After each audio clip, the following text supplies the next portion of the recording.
నమస్కారం. ఈరోజు మాట్లాడుకోబోయేది మన జీవితాన్ని నిశ్శబ్దంగా కబలిస్తున్న ఒక అలవాటు గురించి. అది ఏమిటో తెలుసా? Over thinking. ఎప్పుడైనా మీరు రాత్రిళ్ళు నిద్రపోలేక ఒక చిన్న విషయం గురించి పదే పదే ఆలోచించారా? నేను ఇలా మాట్లాడకూడదేమో, అతను ఎందుకలా మాట్లాడాడు, ఏం జరుగుతుందో, ఇలాగే ఒక థాట్ మన మనసులోకి వస్తే అది మరలా బ్రాంచెస్ లా విస్తరించి మన పీస్ ఆఫ్ మైండ్ ని తినేస్తుంది. ఇది మన ఆలోచన కాదు, ఇది ఓవర్ థింక్. సాధారణంగా ఆలోచించడం మంచిదే, అది మనకు సొల్యూషన్ ఇస్తుంది.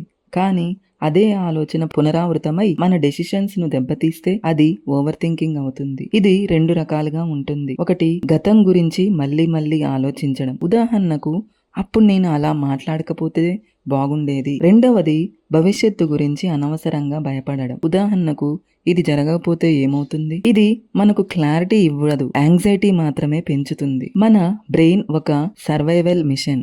ఇది ఎప్పుడు డేంజర్ సిగ్నల్స్ కోసం అలర్ట్ గా ఉంటుంది. కానీ ఈ మోడర్న్ వరల్డ్ లో డేంజర్ ఫిజికల్ కాదు, మెంటల్. మనకు fear of rejection, fear of failure, fear of judgement ఉన్నాయి. ఇవి కలిసే మన బ్రెయిన్ ఓ థాట్ లూప్ లోకి వెళ్ళిపోతుంది. దీని వలన మనం అదే విషయాన్ని పదే పదే రిప్లై చేస్తూ ఉంటాం. ఓవర్ థింకింగ్ అంటే ఫియర్ ప్లస్ ఇమాజినేషన్. ఇమాజినేషన్ ను మనం క్రియేటివ్ పవర్ ఇచ్చినా, అదే పవర్ మనం నెగిటివ్ గా ఉపయోగిస్తే అది మనమే బాధపడే పరిస్థితిని తీసుకొస్తుంది. అయితే ఓవర్ థింకింగ్ మన హెల్త్ పై కూడా ప్రభావం చూపుతుంది. నిద్రలేమి, తలనొప్పి, యాంగ్జైటీ, కాన్ఫిడెన్స్ తగ్గడం, డెసిషన్ మేకింగ్ లో కన్ఫ్యూజన్ అవుతుంది. దీనివల్ల మన మైండ్ లో నాయిస్ ఎక్కువైతే ఇన్నర్ పీస్ పూర్తిగా పోతుంది. ఇక మన ప్రొడక్టివిటీ కూడా తగ్గిపోతుంది. ఇది మనకు స్లో పాయిజన్ లాంటిది. బయటకు కనిపించదు, కానీ లోపల మనసును దెబ్బతీస్తుంది. మనం కంట్రోల్ కావాలి, మనసుకు కంట్రోల్ ఉండాలి. మన ఫ్యూచర్, మన రిలేషన్స్, మన సక్సెస్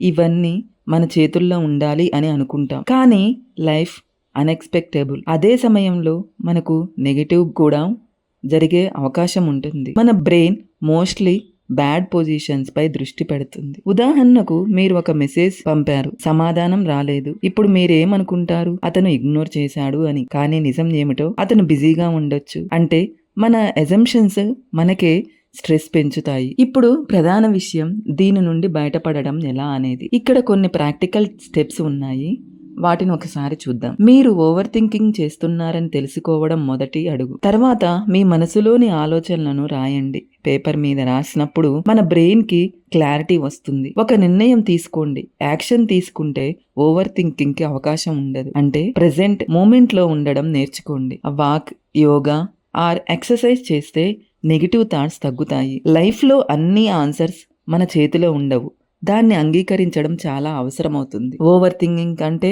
మనం మనసు మీద నమ్మకం కోల్పోవడం. కానీ నువ్వు నీపై నమ్మకం పెంచుకుంటే ప్రతి కన్ఫ్యూజన్ క్లారిటీగా మారుతుంది. Remember, over think kills happiness, action builds confidence. నీ మనసు నీ శత్రువు కాదు, దాన్ని సరిగ్గా ఉపయోగించు, అది నీ శక్తి అవుతుంది. ఇక నుంచి ఒక్కసారి మనసు మళ్ళీ ఎక్కువగా ఆలోచించడం మొదలు పెడితే ఒక ప్రశ్న అడుగు, ఇది నీకు ఉపయోగకరమా అని. జవాబు లేదు అయితే ఆ ఆలోచనను వదిలి. Peace of mind, clarity, happiness ఇది నీ కంట్రోల్లోనే ఉన్నాయి. మనందరికీ తెలిసిన విషయం ఏమిటంటే, ఆలోచన మన మనిషితత్వానికి మూలం. కానీ అదే ఆలోచన ఎక్కువై మనసు బాధించడం మొదలవుతుంది. ఇది మన మనశ్శాంతిని దెబ్బతీస్తుంది. ఒక చిన్న సంఘటన, ఒక చిన్న మాట లేదా ఒక వాట్ ఇఫ్ అనేది మన మనసులో పడి రౌండ్లు తిరుగుతుంది. మన బ్రెయిన్ ఒక రేడియో స్టేషన్ లా ఎప్పుడు వాటి ఫ్రీక్వెన్సీలోనే ఉంటుంది. ఓవర్ థింకింగ్ అంటే మనం గతాన్ని తిరిగి రాయడం, భవిష్యత్తును ముందుగానే భయపడటం. కానీ ఇందులో మనం వర్తమానం మాత్రం నశిస్తుంది. మన బ్రెయిన్ ఒక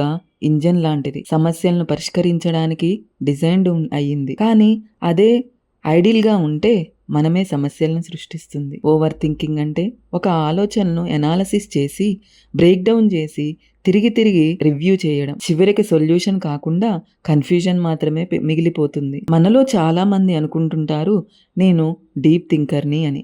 కానీ డీప్ థింకింగ్ మరియు ఓవర్ థింకింగ్ మధ్య చాలా తేడా ఉంది. డీప్ థింకింగ్ అంటే క్లారిటీ వస్తుంది, ఓవర్ థింకింగ్ కి యాంగ్జైటీ పెంచుతుంది. సైకాలజిస్టులు చెప్తున్నారు ఏమిటంటే, ఓవర్ థింకింగ్ రెండు ప్రధాన రకాలుగా ఉంటుంది అని. గతంలో జరిగిన విషయాలను మళ్ళీ రివైజ్ చేయడం. ఇప్పుడు నేను చాలా మాట్లాడకపోతే బాగుండేది, నేను ఆ అవకాశం కోల్పోయాను అని, అలాంటివి. వర్రీయింగ్ అంటే ఇక జరగని విషయాల గురించి భయపడటం. నేను ఇంకా ఫెయిల్ అయితే, అతను నన్ను రిజెక్ట్ చేస్తే, ఇలాంటి విషయాల గురించి. మన చైల్డ్హుడ్, అప్ బ్రింగింగ్, ఫ్యూచర్ ఇవన్నీ కలిసి మన థాట్ ప్యాటర్న్ ని డిజైన్ చేస్తాయి. ఒక్కసారి మనం కంట్రోల్ కోల్పోతే, భయం పెరిగితే, మనం ఎవ్రీ సిచ్యువేషన్ ని అనాలిసిస్ చేయడం, ఓవర్ థింకింగ్ చేయడం మొదలు పెడతాం. మన బ్రెయిన్ కి క్లారిటీ కావాలి, కానీ లైఫ్ అన్సర్టైన్. అందుకే మన మైండ్ ప్రతి పరిస్థితిని యాంటిసిపేట్ చేయాలని ప్రయత్నిస్తుంది. ఎగ్జాంపుల్ కి ఇంటర్వ్యూకి వెళ్లే ముందు మనం రివర్సల్ కాకుండా ఫియర్లెస్ గా ఉండాలి. అతను ఆ ప్రశ్న అడిగితే నేనేం చెప్తాను, అలా జరిగితే ఏమవుతుంది? ఈ మెంటల్ టెన్షన్ ని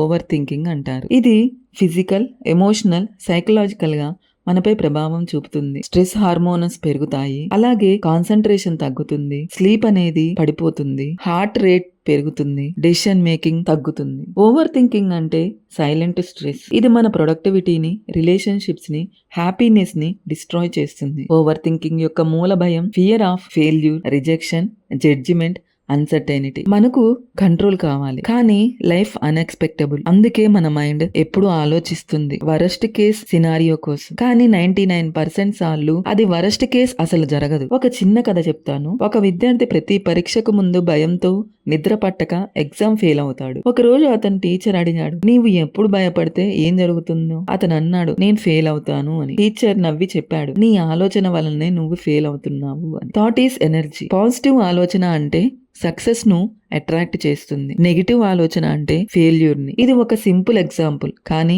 లైఫ్ లో నిజం ఇదే. మన ఆలోచనలే మన జీవితం. మీరు ఓవర్ థింకింగ్ చేస్తున్నారని ఫస్ట్ గుర్తించండి. తర్వాత మీ ఆలోచనను రాయడం ద్వారా బ్రెయిన్ క్లారిటీ పొందుతుంది. మనకు క్రియేటివిటీ ఉండడం మంచిది, కానీ క్రియేటివ్ పీపుల్ కూడా ఎక్కువగా ఓవర్ థింకింగ్ చేస్తారు. డిఫరెన్స్ ఏమిటంటే ఓవర్ థింకింగ్ అంటే పాసిబుల్ ఎక్స్ప్లోజర్ చేయడం, ఓవర్ థింకింగ్ అంటే ఇంపాసిబిలిటీస్ కి రివ్యూలు ఇవ్వడం. మనసు ఎప్పుడు ఆలోచనలలో తిప్పుకుంటుంటే జీవితం మెల్లగా మన చేతుల్లో నుంచి జారిపోతుంది. ఒక చిన్న తప్పు గురించి మనసులో 1000 సార్లు ఆలోచిస్తాం, కానీ అదే సమయాన్ని మనం మన కలల కోసం ఉపయోగిస్తే మన జీవితమే మారిపోతుంది. ఓవర్ థింకింగ్ మన శక్తిని దోచుకుంటుంది, కానీ మనలోనే ఉంది దానికి పరిష్కారం. ఎంత కష్టమైన పరిస్థితి అయినా మన ఆలోచనల కంటే నమ్మకం ప్రాధాన్యం ఇస్తే ప్రతి సమస్యకు దారి కనిపిస్తుంది. భవిష్యత్తు గురించి భయపడటం మన స్వభావం కావచ్చు, కానీ ప్రస్తుతానికి జీవించడం మన బాధ్యత. ప్రతిరోజు ఒక ఆరంభం ఆలోచనలతో కాదు, చర్యలతో మొదలుపెట్టు. Remember this lines, over thinking won't change your past, but it can clarify